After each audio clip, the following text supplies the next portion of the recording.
Bienvenidos, queridos hermanos de Generación Desafiante, al estudio del Evangelio de Juan que nos mostrará el Mesías, la palabra hecha carne. Carne celestial, como lo hemos venido estudiando. En Juan capítulo 9, verso del 1 al 12, la semana pasada, conocimos el Mesías y cómo sana a un ciego de nacimiento. Y entendimos que detrás de este milagro había varios aspectos. Primero, sanar una ceguera congénita, algo que nunca antes estaba visto en el Tanaj.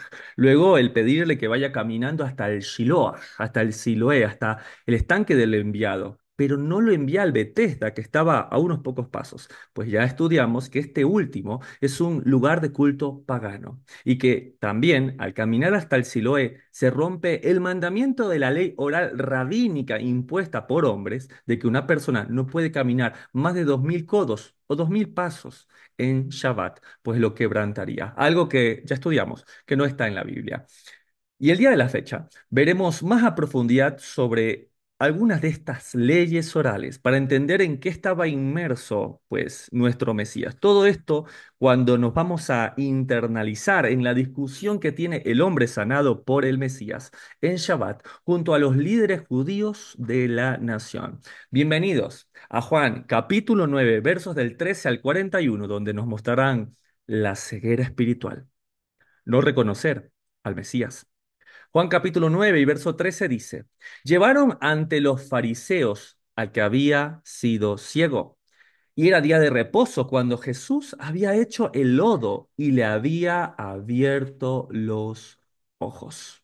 Y aquí va a empezar un gran problema, pues ya Jesús no solamente sana en Shabbat, no solamente hace caminar a un hombre más de 2000 pasos, sino que además, para los maestros de la nación, ha cometido grave transgresión contra la ley oral judía, lo que siempre vale aclarar que no es la ley de Dios. El haber mezclado un líquido con un sólido haciendo lodo, es algo que está prohibido para la ley oral. Y es tanto así que miren lo que dice el verso 15. Volvieron, pues, a preguntarle también, en este caso, los fariseos, cómo había recibido la vista. Y él dijo, me puso lodo sobre los ojos y me lavé y veo. Entonces algunos de los fariseos, algunos entiéndase, decían, ese hombre no procede de Dios porque no guarda el día de reposo. Pero ¿cómo puede ser? ¿Cómo puede ser que sanar a un hombre porque untó un poco de líquido con sólido y hizo una mezcla y la colocó en los ojos? Es quebrantar la ley de Dios, es quebrantar el día de reposo. Y es importante que entendamos que una de las categorías de trabajo prohibidas en el día de reposo, según la interpretación de los rabinos, era amasar, la realización de barro o arcilla o cualquier tipo de mezcla. Es interesante porque así podremos comprender de dónde proviene el enojo farisaico por quebrantar leyes que Dios no estipuló, lo que conoceremos como las Avot Melajá. Esa es una gran pregunta, pero que vamos a responder de forma breve.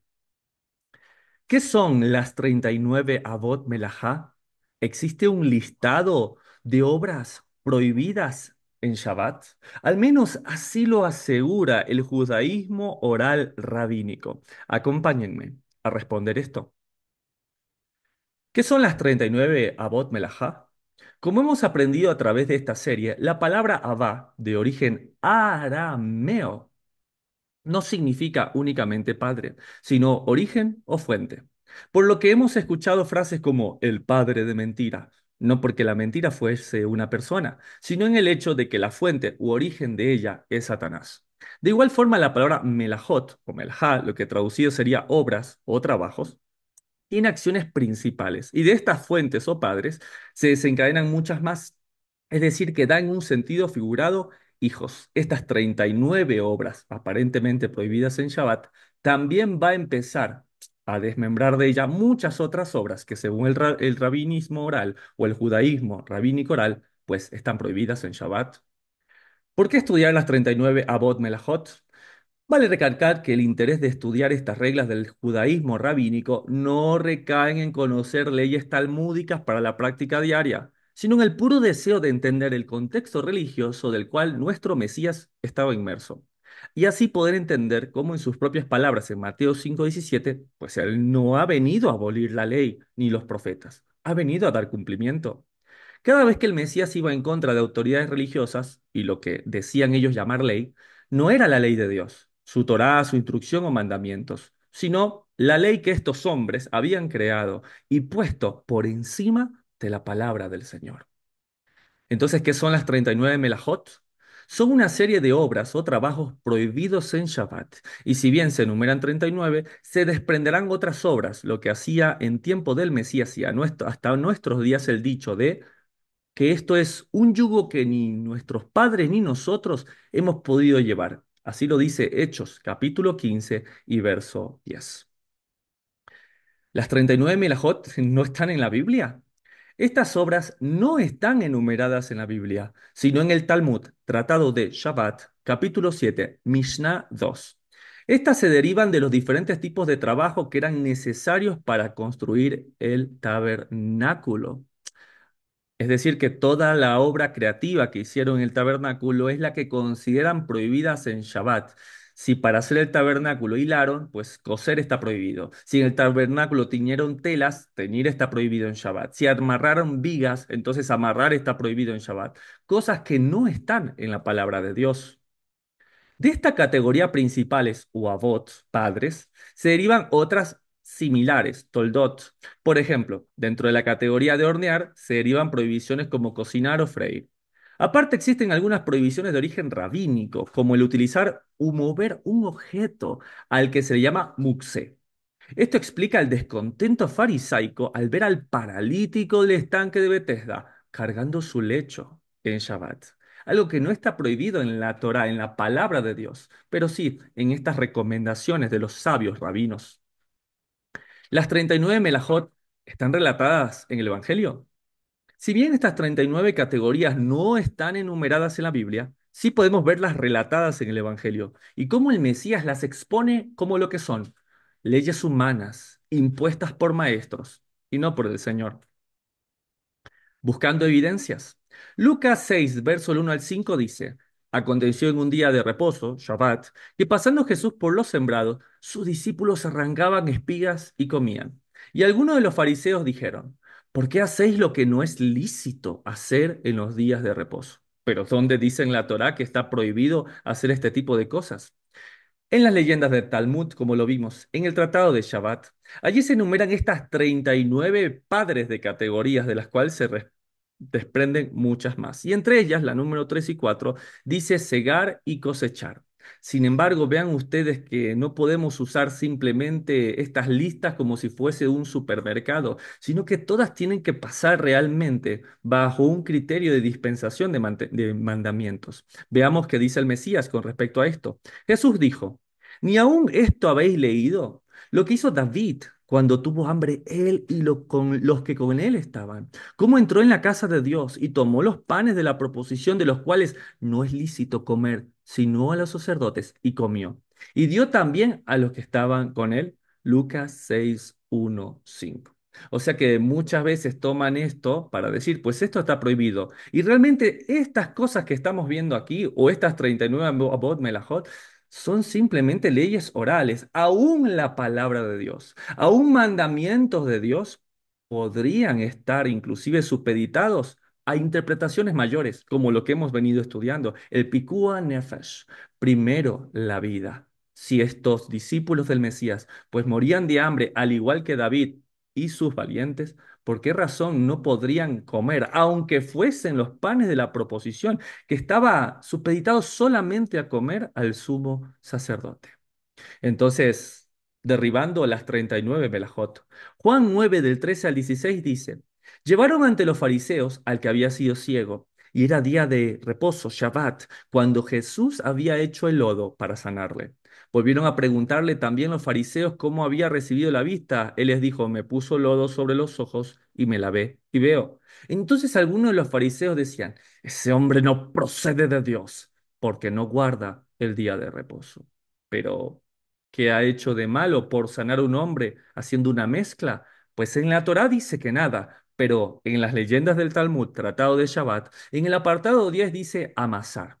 Mezclar, unir sólido con líquido. Estarán prohibido preparar mezclas en Shabbat como el lodo, a menos que la mezcla quede tan líquida que pase a ser bebible. E incluso esta tiene un pequeño, pues, reglón aclaratorio, porque existen ramas ortodoxas que discuten inclusive que mezclar leche con café está prohibido en Shabbat, o hacer una infusión de agua caliente con una bolsita de té.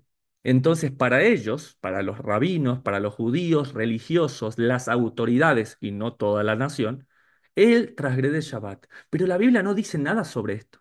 Entonces, qué importante conocer esto para entender el contexto, no para atacar al judaísmo, sino para que el Evangelio nos quede claro. De hecho, existen algunas prohibiciones más en las leyendas del Talmud, del Tratado de Shabbat, tales como la prohibición de apretar botones, tocar un instrumento musical, montar un animal, danzar, celebrar matrimonios, realizar ejercicio, viajar más de 1 kilómetro, los 2000 pasos que ya hemos estado estudiando en un respondiendo preguntas la semana anterior. Encender un vehículo, hacer nudos, llevar pañuelos en el bolsillo lo consideran carga, hacer correr el agua del retrete, ir al baño inclusive en muchos de estos aspectos.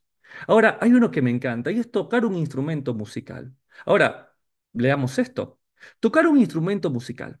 Estarán prohibidos los instrumentos musicales en Shabbat. Sin embargo, el Salmo 92, el salmo que cantamos al inicio de nuestra reunión de estudio, es un salmo para el día de reposo y cita múltiples de los instrumentos. Salmos 92, cántico para el día de reposo. Bueno es alabarte, Señor, cantar salmos a tu nombre, anunciar por la mañana tu misericordia y tu fidelidad cada noche, en el decacordio, en el salterio, en tono suave con el arpa. Hermano Lincoln, pero está claro entonces por qué estaría mal, porque como lo hemos visto muchas veces, han impuesto los mandamientos de los hombres por encima de la Biblia. Y no creas que es diferente. Pues en el judaísmo existe lo que nosotros ya hemos conocido en el cristianismo católico como la inefabilidad del Papa.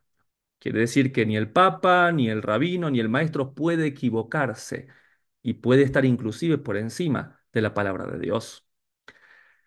Veamos cuál es el enfoque correcto. Que este recorrido por las 39 Melajot nos sirva para entender el contexto del Evangelio.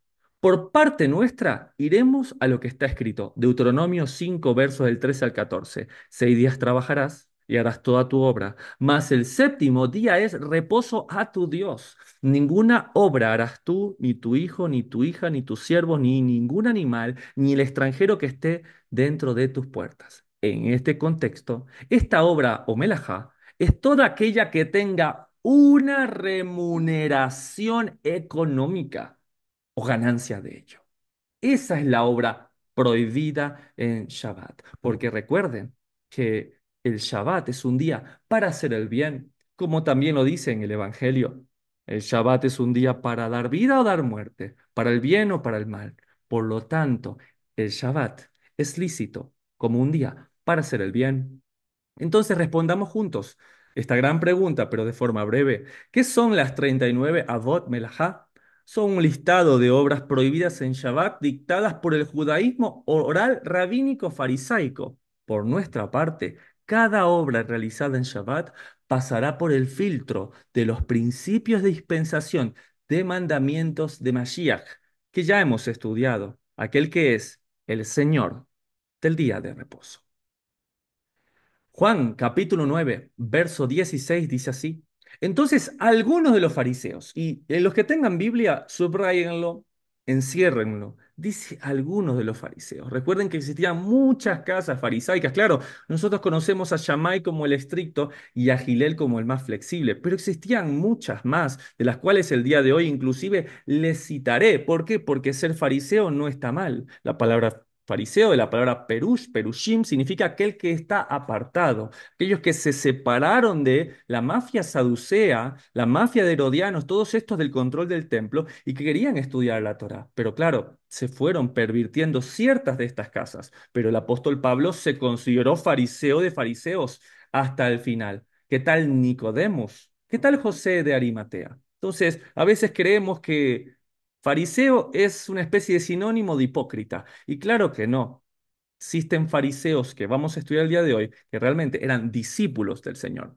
Entonces algunos de los fariseos decían, ese hombre no procede de Dios, porque no guarda el día de reposo. Otros decían, ¿cómo puede un hombre pecador hacer estas señales si había disensión entre ellos? Vamos a enfocarnos en aquellos que dicen que no guarda el día de reposo.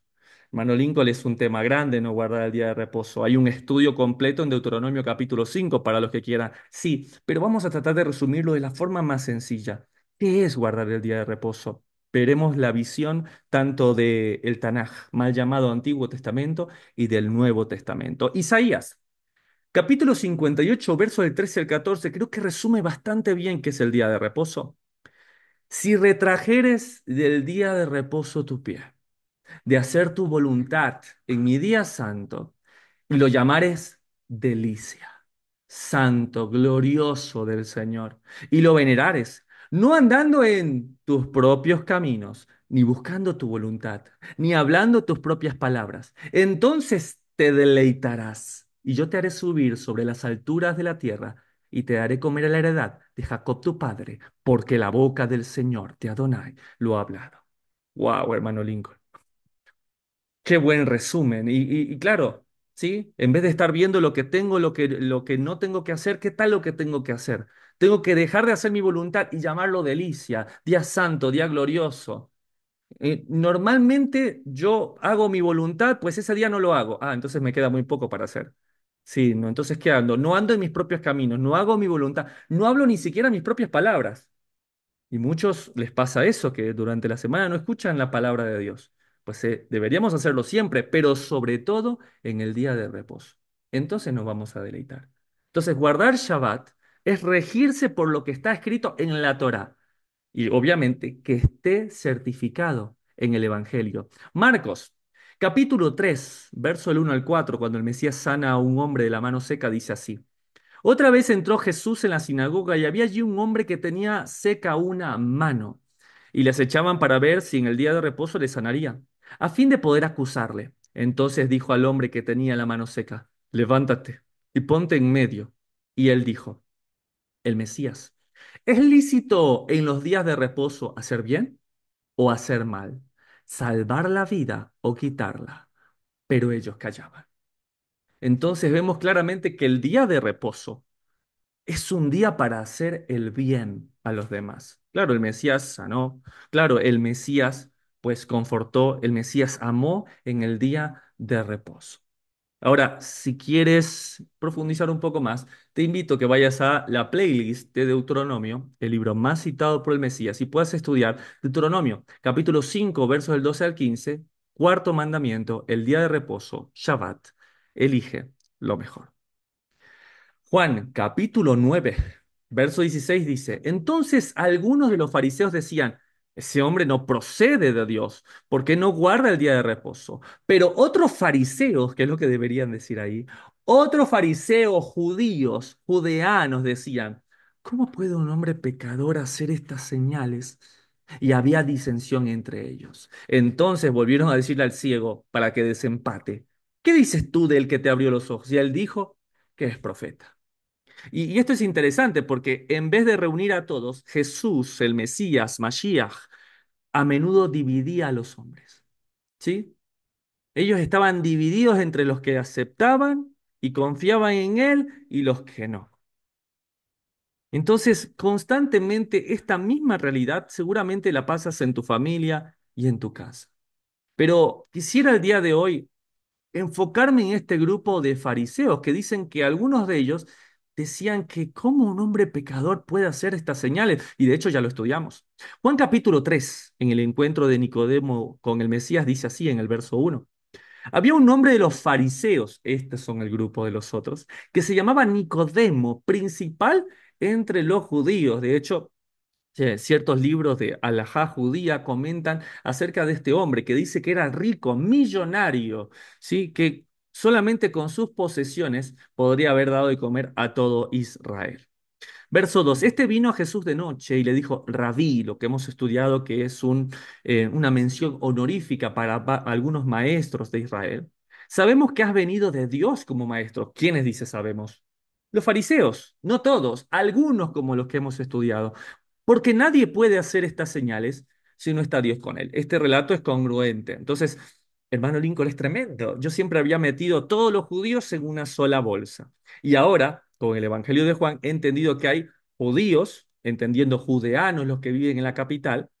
Dentro de los judeanos que viven en la capital había saduceos, que eran levitas corruptos, ¿sí? Había esenios, que eran levitas pura sangre, de hecho, descendientes de los sumos sacerdotes que vivían en las cuevas de Qumran. Entendí que había también judíos que, no teniendo maestros, porque algunos o se escondían o los otros eran corruptos, se levantaban y formaron un grupo como son los fariseos para enseñar palabra. Y también estaban los disidentes del régimen, aquellos que querían liberar al pueblo como lo hizo Fineas, Pinjas, que eran los celotes. Entonces, realmente ya no puedo decir ni que todos los judíos son iguales, y ahora me está diciendo usted que ni siquiera todos los fariseos eran iguales, que existía Shammai, Gilel, que existía Nicodemo, que existía José de Arimatea, estos últimos, al igual que Pablo, seguidores del Señor. Es que la única ceguera espiritual es no reconocer al Mesías. Juan capítulo 9, verso 18. Pero los judíos no creían que él había sido ciego. O sea, y aquí nuevamente, los de Judea, y dentro de los Judea fariseos, un grupo, mira cómo no lo aclara, y que había recibido la vista, hasta que llamaron a los padres del que había recibido la vista, y les preguntaron diciendo, ¿es este vuestro hijo, el que vosotros decís que nació ciego? ¿Cómo pues ve ahora? Sus padres respondieron y le dijeron, sabemos que este es nuestro hijo y que nació ciego, pero cómo ve ahora no lo sabemos, o quién le haya abierto los ojos, nosotros tampoco lo sabemos. Edad tiene, pregúntale a él hablará por sí mismo. Y esto es tremendo realmente. ¿Por qué razón es como que ellos se desligan de su hijo? Porque debemos entender el contexto donde está. Estamos dentro del templo, está este Sanedrín reunido, hay saduceos, hay fariseos, hay varias casas, ellos mismos están en una disyuntiva. De hecho, el Sanedrín de Israel para ese tiempo era 70 más uno, 35 de un lado, 35 del otro, más justamente el sumo sacerdote. Y había una gran asamblea y llamaban a las personas a declarar. O sea que esto era un juicio bastante complejo. Y de hecho, se sabía que existía una persecución para aquellos que eran discípulos del Mesías ya para este momento. Vean como lo dice Juan capítulo también 3 y verso 10. Jesús respondió y dijo, ¿tú eres maestro de Israel y no entiendes estas cosas? En verdad te digo que hablamos de lo que sabemos y damos testimonio de lo que hemos visto, pero vosotros no recibís nuestro testimonio. Eso es lo que están diciendo justamente los padres del ciego. Mira, yo sé que mi hijo era ciego y ahora ve. De eso sé, puedo hablar y dar testimonio de esto. Y vamos a ir viendo cómo ellos se sienten en superioridad. Tienen un ciego ignorante que apenas ve. Están rodeados de eruditos fariseos y sus padres que no tienen idea. O sea que ellos están viendo una gran oportunidad para declarar a Jesús como un apóstata. Recuerden que en la conversación pasada que tuvieron, el Mesías declaró públicamente, ¿quién de vosotros me redarguye de pecado? Está escrito inclusive en el libro de los Hechos, que tuvieron que buscar falsos testigos para poder condenarle. Entonces, que quede suficientemente claro esto.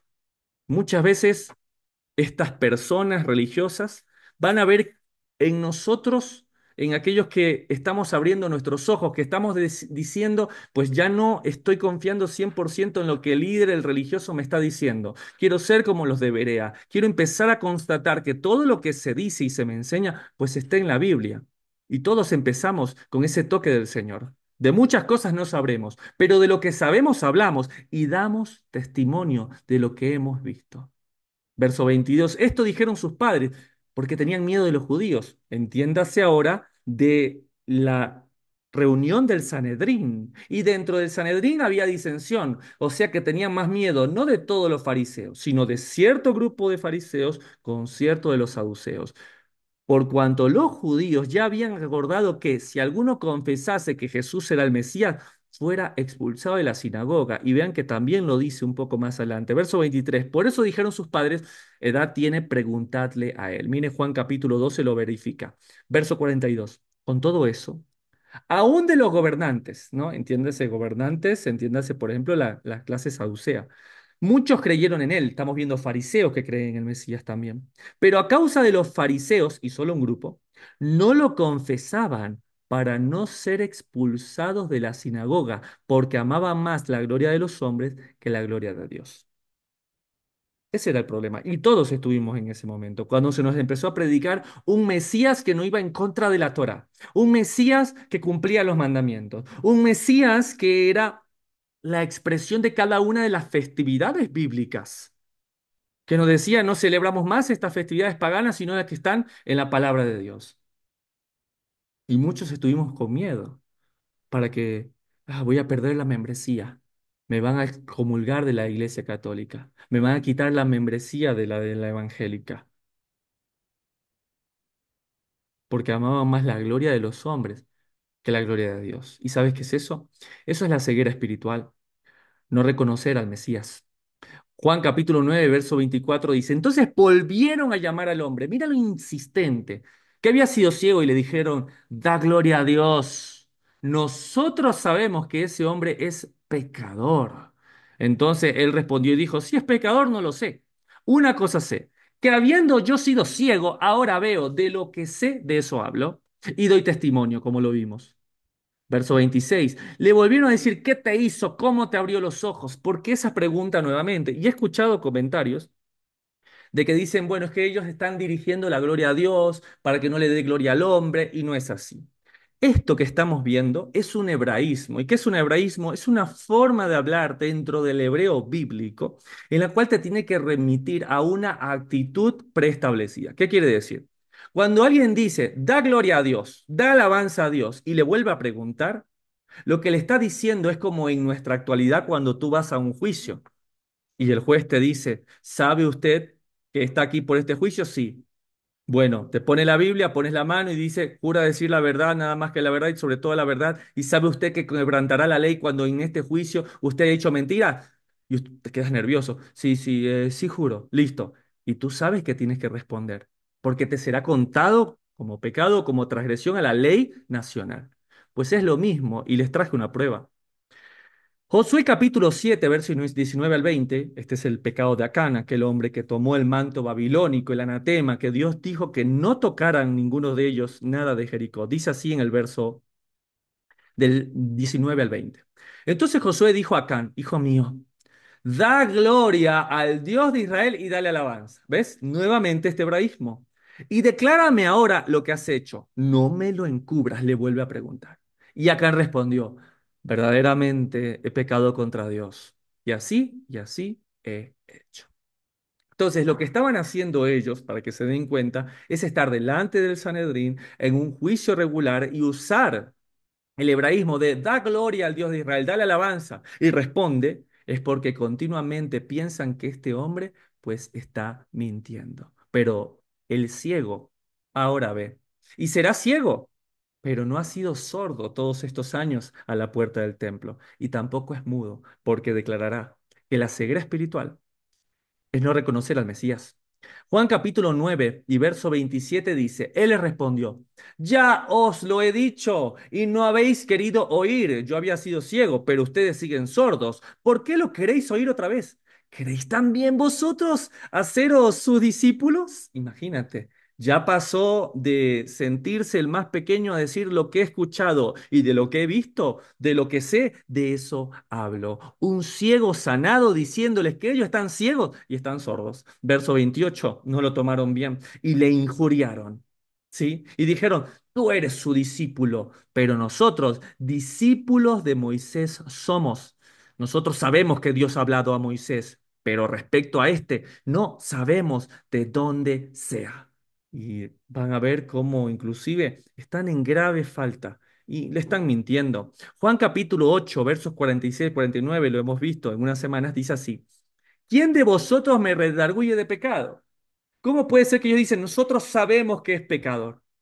Claro, porque no estaba presente. El que les cierra la boca, el evangelio viviente. Porque les preguntó, a ver, ¿en qué estoy pecado? Y todos cerraron la boca. Dice un poco el Talmud que cuando alguien cierra la boca es porque consiente, pero una de las 6 características que debe tener todo varón, al menos así lo afirma el libro de la Mishnah, es que debe ser agradecido cuando se le corrige, y estos no agradecen al Mesías. Pues si digo verdad, ¿por qué vosotros no me creéis? El que es de Dios, la palabra oye. Por esto no las oís vosotros, porque no sois de Dios. Respondieron entonces y dijéronle, ¿no decimos bien nosotros que tú eres samaritano y tienes demonio? Y respondió, yo no tengo demonio, antes honro a mi Padre y vosotros me han deshonrado. ¿No dicen que no sabían de dónde era? Sabían perfectamente de dónde era. Le dicen pecador, pero cuando lo tienen enfrente, ninguno de ellos puede declarar cosa contraria a él, porque están ciegos, porque no reconocen al Mesías. Juan capítulo 9, verso 30 dice, respondió el hombre y les dijo, pues esto es lo maravilloso, dice el ciego, que vosotros no sepáis de dónde sea, y a mí me abrió los ojos. El hombre que ha sido sanado, que ha experimentado un milagro impresionante, les dice que la incredulidad, la ignorancia, la ceguera espiritual de ellos es más sorprendente que la cura que él ha experimentado. O sea, es lo maravilloso, dice el ciego. Es más maravilloso para mí que Dios me sanó. Es tan increíble, pero más increíble que ustedes no reconozcan quién está y quién ha hecho este milagro. Verso 11. Y sabemos que Dios, ¿te das cuenta de lo que está haciendo? Está creciendo este hombre. Pasó de ser el pusilánime, el ciego, el menospreciado, el indocto, el ignorante, al empezar a usar sus propias palabras. Usted dice que saben que él es pecador y él dice, y sabemos que Dios no oye a los pecadores. ¿Por qué lo sabe? Porque él habrá sido ciego, pero no es ni sordo ni tonto. A las puertas del templo ha escuchado la Torá. Pero si alguno es temeroso de Dios y hace su voluntad, ese oye. ¿Qué escuchó el ciego? Salmos, capítulo 66, versos 17 al 19, que dice, si en mi corazón hubiese yo mirado a la iniquidad, el Señor no me habría escuchado. Mas ciertamente me escuchó Dios, atendió la voz de mi súplica. Increíblemente. Vean cómo este hombre es sencillo, este hombre menospreciado, este hombre que probablemente es bastante joven, para que hayan llamado a sus padres. No me atrevo a decir edad, pero presumiblemente era un hombre que pasaba los 18 años y era menor de 30, pues todavía vivía con sus padres y le llamasen. Juan capítulo 9, verso 32 dice, desde el principio, y mira el discurso que el ciego está dando, aquel ciego que ha sido sanado, no se ha oído decir que alguno abriese los ojos a uno que nació ciego. ¿Por qué? Porque él conocía muy bien la Torá, porque era ciego y no sordo, y porque él seguramente habrá escuchado muchas veces y preguntado desde niño, ¿Dios podrá sanarme? Y más de uno le ha de haber dicho, no existe en la Torá un antecedente de un hombre que haya sido sanado, al menos no ciego de nacimiento. Verso 33, si este no viniera de Dios, nada podría hacer, y esto es fuerte porque es la misma declaración que el grupo de fariseos de Juan capítulo 3 en boca de Nicodemo también aseguró. 34, respondieron y le dijeron, solo algunos de los fariseos, tú naciste del todo en pecado y nos enseñas a nosotros, y le expulsaron. Imagínase todo lo que hicieron con este hombre, que lo único que hizo fue ser una muestra viviente del poder de Dios. Ya vimos cómo lo injuriaron, lo maltrataron. Ahora lo están insultando. Tú naciste del todo en pecado, un concepto que ya vimos que está equivocado, pues no heredamos maldiciones generacionales, pues no hay condenación para los que están en Cristo Jesús. Y ahora también lo rechazan, lo expulsaron. Todo esto por el simple hecho de no poder contradecirlos, porque son las autoridades, por no ajustarse a sus dogmas, porque no crean que haya mucha diferencia entre el catolicismo romano de nuestros días y el judaísmo rabínico de la época. Los dos comparten un principio que ya les he contado, la infabilidad del Papa. Este dogma dice que el vicario de Cristo no puede jamás equivocarse. Es exactamente lo mismo que dice el Talmud sobre los sabios rabinos. Ellos no pueden equivocarse. Pero claro, como el que está aquí hasta ayer era ciego, como el que está aquí hasta ayer era un miserable, un enfermo que estaba en la puerta, como el que está aquí hasta ayer era del porte de un grano de mostaza, entonces, ¿cómo podrá mover esta montaña? Y es que es una gran comparación. Este hombre que recién acaba de recibir un milagro del Señor y que la palabra se le está abriendo en la forma hecha carne que es nuestro Mesías, él que es un pequeño grano de mostaza, puede mover esta montaña. ¿Qué está diciendo, hermano Lincoln? Lo que escuchas. Si nuestra fidelidad a Dios, a su palabra, dice, fuese aún pequeña como un grano de mostaza, podremos mover una montaña de conocimiento absurdo, una montaña de religiosidad que no está fundada en la Torá, una montaña de dogmas hechos por hombres. Y es lo que está pasando. Les desarma su montaña con solamente un pequeño grano de mostaza de fidelidad a la palabra de Dios y los destruye. ¿Qué hacen ellos? Pues lo expulsan, porque todo tiene un precio.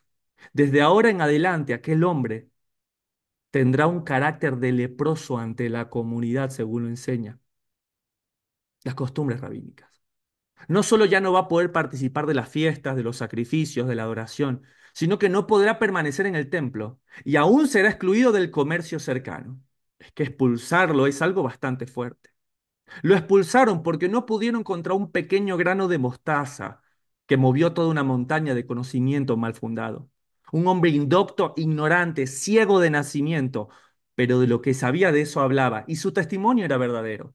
¿Cuántos de los que están aquí fueron considerados o se consideran solamente un pequeño grano de mostaza, pero que ha podido mover una montaña de religiosidad, una montaña de conocimiento mal fundado, y han movido una montaña de prejuzgamientos y han salido adelante? Pues al igual que el ciego de nacimiento, el ser expulsado lo va a hacer sentir un poco más cerca del Mesías. El salir de ese sistema, no importa cuál sea, lo encontrará nuevamente con el Mesías. Era ciego, pero ahora sus ojos ven. Juan capítulo 9 y verso 35. Oyó Jesús que le había expulsado. Lo habían expulsado. Y hallándole, le dijo, ¿crees tú en el Hijo de Dios? Duele ser rechazado. Claro que sí. ¿Cuánto de lo que estamos aquí no hemos sido rechazados por ser ese pequeño grano de mostaza que ha movido una montaña? Pero saber de que te rechazan, pero que Él tiene consolación cuando se muestra a ti, es una gran alegría. El que disfruta del favor del Hijo de Dios, del Ben Elohim, lo que hemos entendido como el portador mismo de Dios, no temerá la desaprobación del Sanedrín. Verso 36. Respondió él y dijo, ¿quién es, Señor, para que crea en él? Le dijo Jesús, pues le has visto. Y el que habla contigo, él es. Yo soy el Ben Elohim, el portador, Dios mismo, como dice el Evangelio, Dios bendito por los siglos. Verso 38. Y él dijo, creo, Señor, y le adoró. Mira la fe creciente que tiene este hombre, este joven. ¿Sí? En Juan capítulo 9 verso 11 respondió él y dijo, aquel hombre que se llama Jesús hizo lodo, me untó los ojos y me dijo, ve al Siloé y lávate, y fui y me lavé y recibí la vista. En ese momento, para el ciego, es un hombre que conocí. Pero sigue avanzando el relato. En Juan 9:17 volvieron a decirle al ciego, ¿qué dices tú del que abrió los ojos? Y él dijo que es profeta. A este punto, ya no es solo un hombre que conocí, es un profeta. En Juan capítulo 9 verso 27 él les respondió, ya os lo he dicho y no habéis querido oír. ¿Por qué lo queréis oír otra vez? ¿Queréis también vosotros haceros sus discípulos? ¿Qué quiere decir? Que para él ya no es un hombre que conoció, ya no es solamente un profeta, es mi maestro. Y en Juan capítulo 9 verso 35 a 38 dice que oyó Jesús que le habían expulsado y hallándole le dijo, ¿crees tú en el Hijo de Dios? Respondiendo él, ¿quién es, Señor, para que crea en él? Le dijo Jesús, pues le has visto. Y el que habla contigo, él es. Y él dijo, creo, Señor, y le adoró. Ya no es un hombre que conoció, ya no es solo un profeta, ya no es solo su maestro, es Dios en quien confío y adoro. Ahora, si un profeta te lleva a adorar a otro que no sea Dios, es un falso profeta. Eso lo dice la Torá, Deuteronomio capítulo 13, verso del 1 al 13. Cuando se levantara en medio de ti profeta o soñador de sueño, y si te anunciere señal o prodigio, y si se cumpliere la señal o prodigio que él te anunció, diciendo, vamos en pos de dioses ajenos que no conociste y sirvámosle, no darás oídos a las palabras de tal profeta, ni a tal soñador de sueño, porque el Señor vuestro Dios te está probando para saber si amáis vuestro Dios con todo vuestro corazón y con toda vuestra alma. Un solo Dios tenemos. Y entonces, este hombre ahí adorándolo, ¿no dice acaso Deuteronomio capítulo 6 verso 13? Temerás solo al Señor tu Dios y a Él adorarás y jurarás por su nombre, solo a Él. ¿O qué tal Isaías 42:8? Yo soy el Señor, ese es mi nombre y no entrego a otros mi gloria ni mi alabanza a los ídolos. Él no va a compartir su gloria con nadie. No es que estoy yo y está otro, y ese otro con ese comparto mi gloria. A ese lo pueden adorar. El mismo Dios. El mismo Dios mostrado antes, ahora revelado, disminuido, como lo hemos entendido. El Malhut Hashamayim. El Mesías es el reino de los cielos. Es que yo quiero que el Mesías me muestre al Padre. Felipe, tanto tiempo he estado contigo. El que me ha visto a mí, ha visto a Abba. El que me ha visto a mí, ha visto al Padre. Ahora, hay algo interesante porque cuando lo leemos en griego, se entiende mucho mejor. Si leemos Juan 9:38 y él dijo, creo Señor y le adoro, vean ustedes cómo lo dice justamente en la versión interlineal. Dice, Jode F pisteu, Kyrie, donde viene la palabra curios, de Señor, ¿no? Dice, kai prosequinesen auto. Este prosequinese tiene que ver con hacer reverencia, tiene que ver más con postrarse como un acto de adoración. Eso lo entendemos perfecto. Pero veamos la misma palabra en otro momento. Vean ustedes en Hechos capítulo 10 verso 25. Esto es cuando Pedro tiene la visión del lienzo, y entendemos que la visión del lienzo es los gentiles que confían en el Señor entrando al reino. Dice, cuando Pedro entró a la casa de Cornelio, dice, salió Cornelio a recibirle y postrándose a sus pies adoró. Ve que esta palabra adoró es exactamente la misma. Si nosotros nos vamos a la última parte, dice aquí. Dice Pepson epistou, y aquí está la palabra podas, de donde viene la palabra pie, podólogo, ¿no? Podas. A sus pies, y nuevamente, miren ustedes la misma palabra. Prosequinesen, la misma palabra. O sea que en los dos casos se usa la misma palabra, y así como se postró a adorarle el ciego al Mesías, ahora se postra a adorarle Cornelio. Pero mira la diferencia.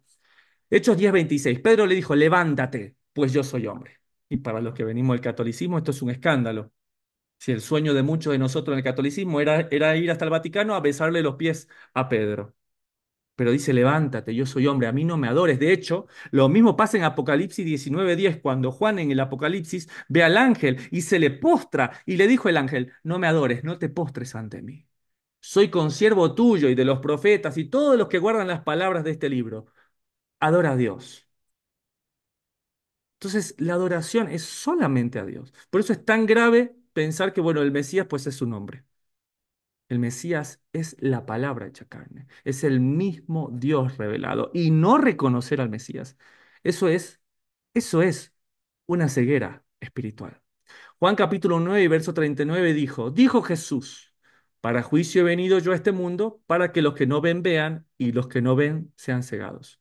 Hermano Lincoln, sí, el ángel y Pedro, inclusive Pablo también lo ha hecho, no ha permitido que nadie le adore, que nadie se postre ante él, exactamente. Pero el Mesías lo permite. Y veremos otras partes en el Evangelio donde el Mesías permite totalmente que se le adore, porque él mismo es Dios bendito por los siglos. Verso 40. Entonces algunos de los fariseos que estaban con él, al oír esto le dijeron, ¿acaso nosotros somos también ciegos? Se sintieron aludidos, dice el verso 41. Jesús les respondió, si fuerais ciegos, no tendríais pecado. Mas ahora, porque decís, vemos, vuestro pecado permanece. ¿Sabes que hay una gran diferencia entre el que está ciego y lo sabe, que el que simplemente cierra los ojos? Y es lo que vemos. Simplemente lo que estos hombres quieren es cerrar sus ojos. No quieren ver, no quieren discernir, porque no son espirituales. 1 Corintios capítulo 2, verso del 14 al 15 lo declara. El hombre natural no percibe las cosas que son del Espíritu de Dios, porque para él son locura, y no las puede entender porque se han de discernir espiritualmente. En cambio, el espiritual juzga todas las cosas, pero él no es juzgado de nada. Es que podemos juzgar, pero juzgar con justo juicio, juzgar con la Torá, ¿sí? Y lastimosamente no podemos darles ojos a los hombres, pero sí podemos exponerles a la luz. Y entonces cada uno, pues, reconocerá si es ciego o no. Yo, para terminar, quisiera contar una historia que me gustó mucho de una explosión en una mina. Cuando hay estas explosiones en las minas, no solamente tiene que ver con el trinito tolueno, sino que muchas veces tiene que ver con todos los gases que emanan dentro de estas. Y todos sabemos que tanto el CO2, el metano, como otros muchos gases son tremendas lesivas para la córnea de los ojos. Estos hombres quedaron atrapados en la explosión y después de mucho tiempo de estar viviendo allí, cuando por fin los pueden rescatar y los sacan, ¿sí? Él finalmente, cuando lo exponen a la luz, dice esto uno de ellos: por favor, enciendan la luz.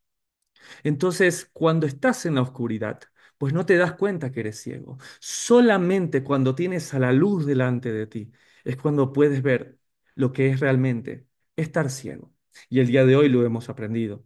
Podrías tener ojos, pero la ceguera espiritual es no reconocer a quién es el Mesías, la palabra hecha carne.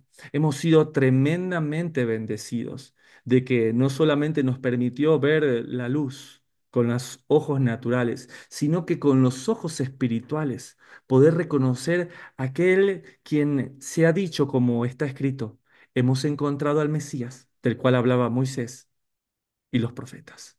Señor, que como está escrito, abre nuestros ojos para ver las maravillas de tu ley, para ver tu instrucción, para ver quién es el que tiene cumplimiento de todo en él, el Mesías. Hasta acá llega la grabación del día de la fecha.